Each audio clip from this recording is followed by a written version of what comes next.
Começa agora o programa Espírito e Vida, uma produção da Federação Espírita do Rio Grande do Norte. Uma das grandes revelações que a codificação espírita nos trouxe foi, primeiro, que os espíritos nada mais são que nós, homens, despojados do nosso envoltório material. Existe uma ordem de espíritos no mundo espiritual, uma escala de valores, uma hierarquia que é estabelecida através dos valores morais conquistados por cada espírito. Quem vai conversar conosco sobre esse assunto hoje é Assis Pereira.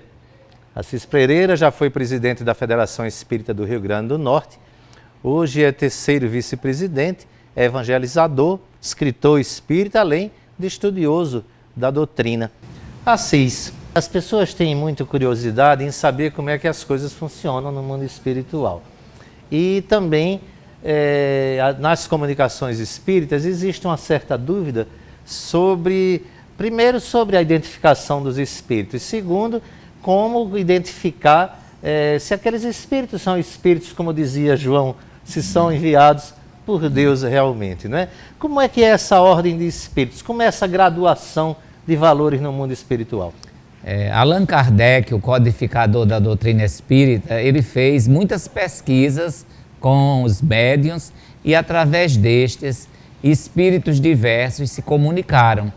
Pelas observações de Kardec, ele chega à conclusão primeira que os espíritos nada mais são do que as almas dos homens que aqui viveram e, consequentemente, não tinham nem a absoluta sabedoria, nem a absoluta moralidade. E a partir, então, da sua pesquisa do mundo invisível, do mundo espiritual, ele vai chegar a uma classificação, a uma escala que ele chama escala espírita, onde ele vai agrupar os espíritos em três grandes ordens: os espíritos imperfeitos, os bons espíritos e os espíritos puros. Dentre os espíritos imperfeitos, Kardec situa espíritos que ainda estão dominados pelas impressões mais materiais, onde predomina as paixões humanas, o orgulho, vaidade, egoísmo, tudo aquilo que é muito ainda característico da nossa condição aqui de espíritos encarnados. E a partir dessa classificação dos espíritos imperfeitos, ele percebe nos seus estudos que existem espíritos, por exemplo, perturbadores, que ainda estão voltados à vivência do mal, espíritos neutros, que não têm uma definição entre o bem e o mal, optam por uma ou outra situação, dependendo das circunstâncias, né?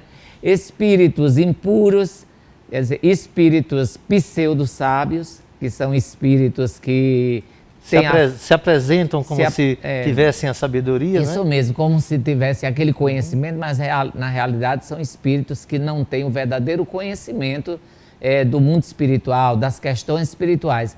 Logo, ele faz essa classificação e chega a essa primeira conclusão de que os espíritos são muito diferentes. A partir da classificação dos espíritos imperfeitos, ele avança para os espíritos bons, situando-os também em diversas perspectivas. Os espíritos que ele considera benévolos são os espíritos bons de maneira geral, né? São espíritos que não têm um conhecimento amplo das questões espirituais, mas são espíritos voltados ao bem. Podem ser espíritos familiares, espíritos que conviveram conosco aqui no nosso contexto doméstico ou em outras situações. Que tem uma índole generosa, que tem uma índole isso boa, mesmo. Uma tendência para o bem. Ok. Então ele coloca igualmente que, além desses espíritos que ele chama de benévolos, nós temos os espíritos sábios, que são espíritos que já têm um desenvolvimento intelectual mais amplo em torno das leis divinas, dos conhecimentos espirituais. Além disso, ele também situa os espíritos de sabedoria, que são aqueles que têm elevadas qualidades morais, e os espíritos superiores, que são aqueles que reúnem a bondade, o amor e a sabedoria. Colocado então dentro dessa ótica, os espíritos se situam, segundo a codificação espírita nos estudos de Kardec, como espíritos imperfeitos, bons espíritos e os espíritos puros, que são aqueles espíritos que já alcançaram alto desenvolvimento espiritual. Vamos dizer assim, aquele espírito mais elevado que nós temos como exemplo, Jesus de Nazaré. Jesus seria um espírito puro. Jesus, um espírito puro que alcançou, dentro do que nós podemos entender, perceber, a condição mais elevada no conhecimento espiritual, na vivência das leis divinas. Então, Jesus para nós é modelo, é guia, considerando a sua alta hierarquia, né, seu ponto de vista espiritual. São os ministros de Deus, né? Os espíritos puros são os ministros de Deus, aqueles que executam as ordens superiores na condução dos planetas, dos mundos habitados, dentro desse universo imenso. Assis, em que escala, digamos assim, o que é que predomina no mundo material, na Terra hoje? Ou seja, nós, que tipos de espíritos somos? Temos uma verdadeira miscelânea de espíritos aqui na Terra, desde espíritos ainda muito vinculados às suas origens espirituais, onde predomina ainda o instinto, as sensações mais imediatas, até espíritos que já transcenderam no sentido das suas conquistas evolutivas. Logo, nós temos no planeta uma diversidade de caracteres, de condições espirituais que variam desde aqueles que estão mais vinculados a uma predominância da matéria, àqueles que já cultivam a espiritualidade, aqueles que já reúnem conhecimentos acerca da vida espiritual, já têm vivências elevadas no campo do bem, das virtudes superiores. Os espíritos puros, esses espíritos superiores, eles, por exemplo, Jesus encarnou, esteve conosco cumprindo uma tarefa, uma missão. Eles têm ainda necessidade de renascer, ou o renascimento para eles é uma opção, uma tarefa, algo a cumprir? Esses espíritos já passaram por toda a feira das encarnações e reencarnações, tanto na Terra quanto em outras habitações da casa do Pai, não é? Outros mundos. Esses espíritos, eles já não têm a necessidade do processo encarnatório. Quando acontece situações a serem definidas nesse sentido, eles encarnam com missões especiais, como é o caso de Jesus. Mas eles não têm mais as necessidades que nós temos, porque nós, enquanto espíritos que estamos num processo gradativo ainda de conquistas, nós temos os ciclos reencarnatórios, nós temos os processos de conquistas evolutivas. Eles já conquistaram, dentro das suas grandes lutas evolutivas através de milênios, esses estágios. Então, eles são realmente espíritos que, quando eles encarnam, não mais por necessidade, mas para o cumprimento de elevadas missões. No nosso caso específico, o espírito puro aqui, que nós conhecemos segundo as tradições espirituais, nós temos Jesus de Nazaré. Outros espíritos elevados, como Buda, não é? Krishna e outros espíritos, integram as equipes de Jesus na Terra, já que Jesus é o grande condutor espiritual do nosso planeta. É o nosso mestre, é o nosso governador, é o nosso guia. Podemos colocar também Kardec entre esses espíritos missionários. A gente vai fazer um breve intervalo, volta daqui a pouco ainda conversando sobre a ordem ou escala dos espíritos com Assis Pereira. Não saia daí, a gente volta já.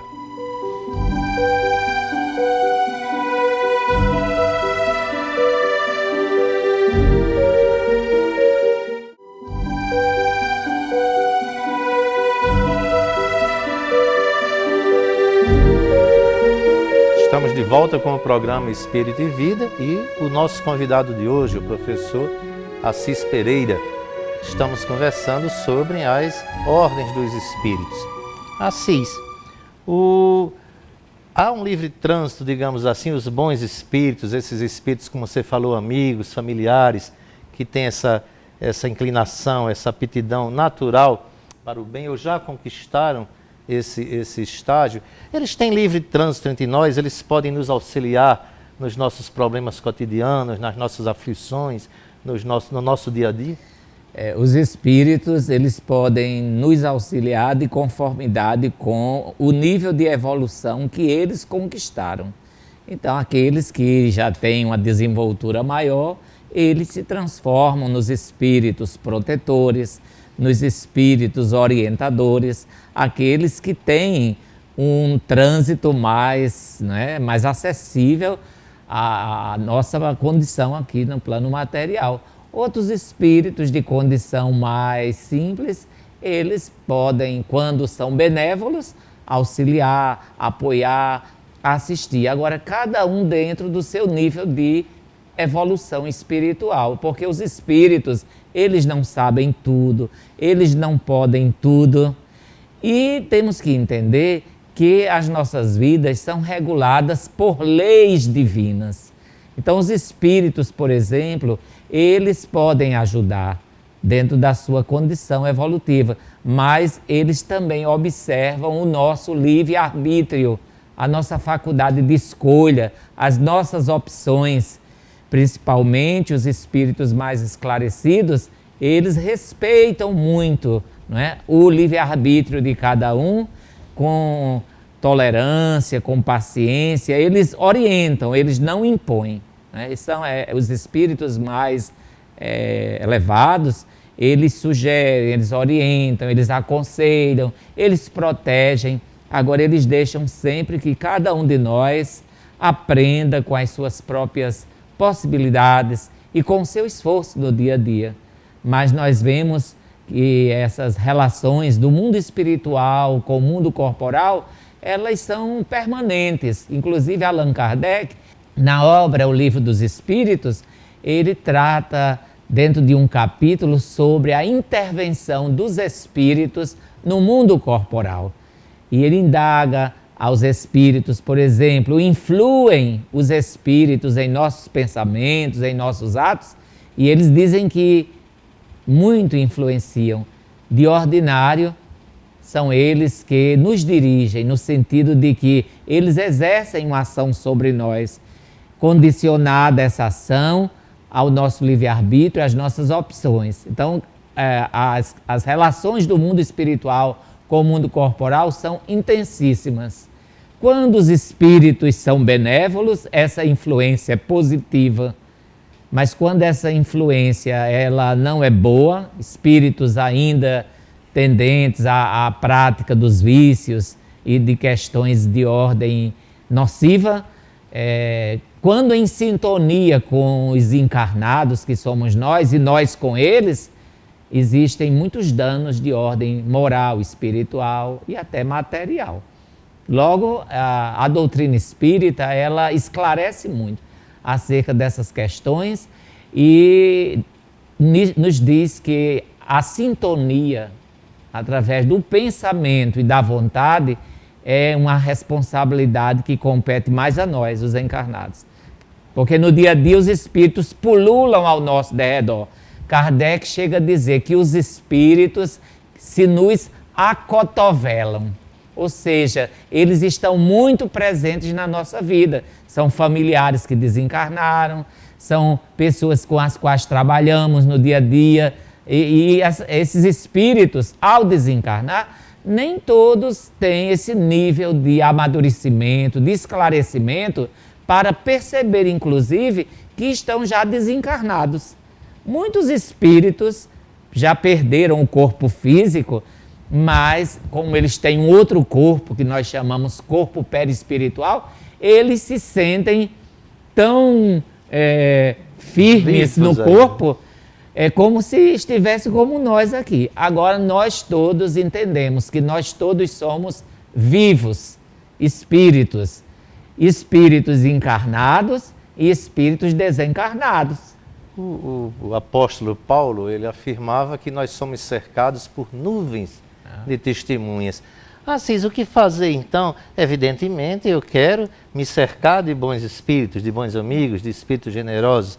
Então, o que é necessário fazer para que eu tenha essa assessoria, essa companhia dos bons espíritos e afastar de mim, evidentemente, aqueles espíritos deletérios, aqueles que ainda se encontram retidos numa faixa vibratória não muito boa.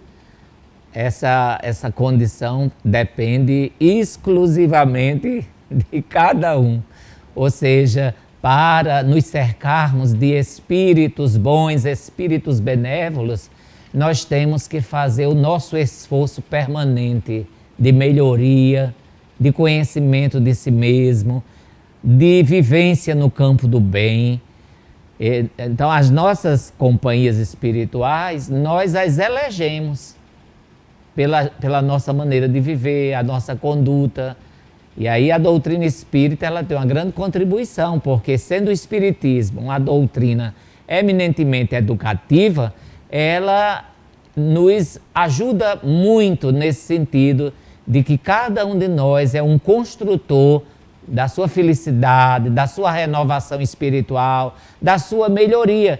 Quanto mais nós qualificamos os nossos pensamentos, os nossos sentimentos, os nossos valores espirituais, mais nós nos sintonizamos e nos aproximamos dos espíritos verdadeiramente bons que agem no campo da humanidade terrena com vistas ao progresso em todos os aspectos.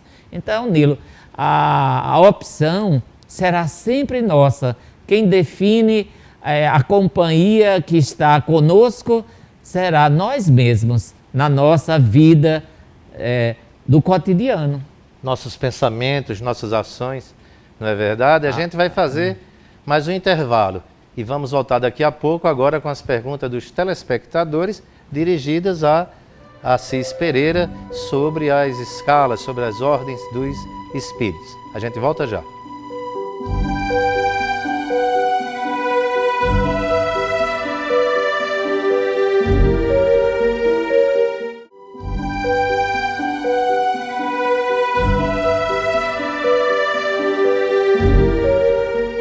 O programa Espírito e Vida está de volta e quem vai fazer as perguntas ao nosso convidado de hoje, Assis Pereira, a respeito das escalas dos espíritos, são vocês, os nossos queridos telespectadores. Eu sou Isabelle Ferré. Eu gostaria de saber se numa reunião mediúnica tem como identificar se um espírito ele é elevado ou inferior. Kardec ele parte da questão da linguagem que os espíritos utilizam quando eles se comunicam, porque os espíritos mais elevados, eles têm uma linguagem sóbria. Os espíritos levianos, eles têm uma linguagem muito do terra a terra, das questões mais imediatas da vida. Além da linguagem, a conduta do espírito, né, os valores que ele exterioriza. É sempre bom e recomendável o acompanhamento nas sessões mediúnicas dos espíritos através da observação daquilo que eles dizem, daquilo que eles colocam, não é? Allan Kardec, já no seu contexto, ele teve muito cuidado com esse critério da seleção, da escolha, inclusive dos colaboradores mediúnicos para a atividade desenvolvida na Sociedade Parisiense de Estudos Espíritas. E ele recomendava, não é? com o grande orientador da Sociedade Parisiense, que era o espírito São Luís, chegou um momento em que Kardec propôs ao próprio guia espiritual a análise de determinadas comunicações que estavam sendo recebidas na Sociedade Parisiense. E tem uma mensagem muito oportuna de São Luís, o mentor espiritual da sociedade, que ele diz assim, que por mais elevados que sejam os espíritos que presidem aos nossos trabalhos mediúnicos, às nossas atividades, algo não deve ser esquecido, que é a análise cuidadosa das comunicações dos espíritos. Passar essas mensagens pelo crivo da razão, do bom senso, da coerência e perceber sempre que os espíritos que se apresentam assim em nome de Jesus, eles não só falam, mas eles vivenciam o bem. Então eles estão sempre nos convidando ao esforço próprio, à melhoria, a não nos acomodarmos às nossas imperfeições. Eles não elogiam, eles não trazem opiniões assim apressadas, são ponderados, são justos, são equilibrados, são coerentes com as orientações fundadas, essas orientações sempre nas lições do Evangelho de Jesus, nas virtudes evangélicas, num convite constante para que nós nos aperfeiçoemos. É uma temática extremamente rica, a observação dos espíritos, porque os espíritos nada mais são, como dissemos, as almas dos homens que aqui viveram. E ao desencarnar, o espírito ele não se torna um espírito superior de uma hora para outra. Cada um conduz para a vida espiritual a sua bagagem, os seus conhecimentos, os seus valores, a sua vida. Então, se o espírito, enquanto encarnado, ele é vicioso, ele é precário nas suas possibilidades espirituais, ao desencarnar, ele continua nessa perspectiva até que ele estude, se aprofunde no conhecimento espiritual, melhore a si mesmo, tome outros caminhos. Logo, desencarnar é apenas se transferir de um plano vibratório para outro. Mas nós continuamos sendo as mesmas individualidades até que nós nos resolvamos a nos melhorar.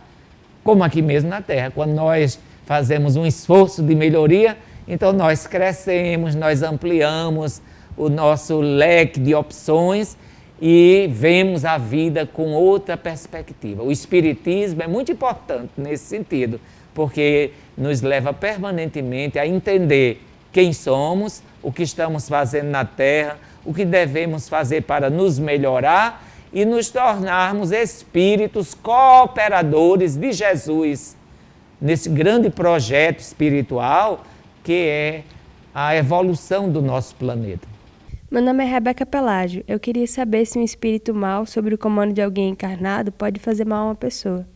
As questões que nos envolvem, elas têm como base o nosso campo mental específico, no sentido de que todas as nossas ações, elas são reguladas por nós mesmos e a mente permanece na base de todos os fenômenos de ordem espiritual, sejam os fenômenos anímicos do próprio espírito, sejam os fenômenos de ordem espiritual.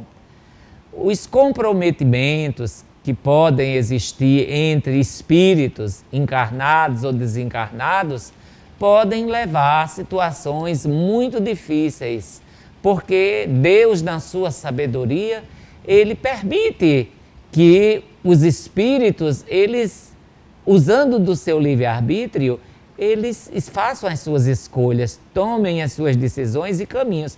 Então, se um espírito ainda está voltado à prática do mal, esse espírito, um dia, ele vai se tornar um espírito bom. Mas em conúbio, em ligação, em sintonia com mentes encarnadas, pode provocar muitos danos através do que nós estudamos na doutrina espírita, que são as obsessões. Logo, nós entendemos que há espíritos que ainda estão muito comprometidos com práticas negativas no campo dos vícios, no campo das perturbações espirituais, e quando encontram nos encarnados as bases para essa manifestação, eles vão operando, eles vão encontrando as condições para agir. Então, há sempre um processo de reciprocidade, de sintonia, de ligações e de débitos também com espíritos, não só nessa vida, mas em vidas anteriores. Agora, o importante é destacar que a lei divina é sempre a lei do amor. E o espírito, mesmo que transitoriamente, ele ainda se compraza no mal, numa perseguição, numa ação mais direta no campo negativo, ele um dia ascenderá às condições espirituais melhores. Estamos chegando ao final da nossa conversa com Assis Pereira, que eu tenho certeza que instigou a muitos de vocês a continuar as suas pesquisas. Por isso, o nosso programa tem um quadro chamado Dicas de Leituras. Quem vai orientar os nossos telespectadores quanto à dica de leituras, no sentido do aprofundamento no tema que foi abordado no programa de hoje, é o próprio convidado, Assis Pereira. Assis, o que é que você sugere aos nossos telespectadores? Qual a literatura, qual a bibliografia que seria indicada para que as pessoas conhecessem mais a respeito do tema? Inicialmente, nós podemos sugerir o próprio Livro dos Espíritos, que é a primeira grande obra espírita, não é, codificada por Allan Kardec, o Livro dos Espíritos. O Livro dos Médiuns, que traz grandes estudos em torno dessas temáticas que envolvem as relações do mundo corporal com o mundo espiritual. O Evangelho segundo o Espiritismo, não é? Está completando, não é, 150 anos, tem capítulos assim extraordinários que nos falam sobre a questão da melhoria espiritual, do homem de bem, do perdão, da pacificação. São obras essenciais para a nossa compreensão dentro da visão espírita, além de obras complementares como as obras do espírito André Luiz, né, que nos trazem grandes contribuições, obras psicografadas por Divaldo Pereira Franco, especialmente as de Manuel Filomeno de Miranda, que tratam muito sobre essas questões que envolvem as relações dos encarnados com os desencarnados. Basicamente, iniciaríamos por aí. Disse bem, iniciaríamos, porque o estudo é constante, o aprofundamento é sempre necessário. Assis, os nossos agradecimentos com a sua presença em nosso programa, por ter aceitado o nosso convite. É uma satisfação também renovada estar sempre com vocês para somarmos esforços nos estudos, nas reflexões e na vivência da doutrina espírita. Agradeço, portanto, esse carinho permanente de vocês e desejo aos nossos telespectadores muita paz, muito progresso e muita luz nos estudos da doutrina. E aos nossos telespectadores de Mossoró e de Santa Cruz, que nos assistem nesse momento, já que a imagem da Rede TV está chegando até essas cidades. Chegamos assim ao final do nosso programa. Você pode entrar em contato com a nossa equipe através do e-mail espiritvida@redeTVRN.com.br e vocês podem também assistir o programa através da internet. O endereço é redeTVRN.com.br. Terminamos o nosso programa de hoje, os nossos agradecimentos e os nossos desejos de muita paz para todos nós, com Jesus em nossos corações. Bom dia para todos.